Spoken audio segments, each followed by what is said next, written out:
এক উষ্ণ গ্রীষ্মের দিনে একটি ঘাসফড়িং রোদের আলো লাফালাফি করছিল, গান গাইছিল এবং নাচছিল।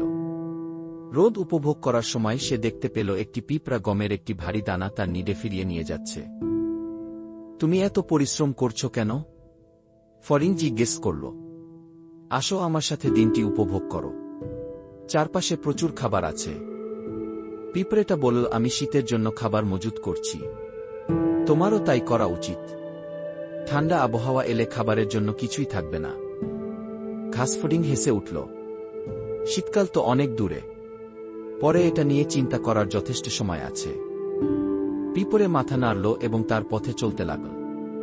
দিনের পর দিন পিঁপড়ে কঠোর পরিশ্রম করল, খাবার সংগ্রহ করল এবং ঠান্ডা ঋতুর জন্য তার ঘর প্রস্তুত করল।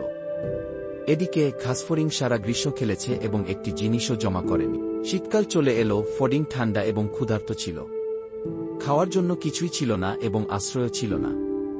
কাঁপতে কাঁপতে এবং দুর্বল হয়ে সে পিঁপড়েটার দরজায় কড়া নাড়ল এবং বলল, আমি ক্ষুধার্ত, তোমার কাছে কি কোনো খাবার আছে? পিঁপড়েটা করুণার চোখে তার দিকে তাকিয়ে বলল, তুমি যখন গান গাইতে আর বাজাতে তখন আমি সারা গ্রীষ্মে কঠোর পরিশ্রম করেছি।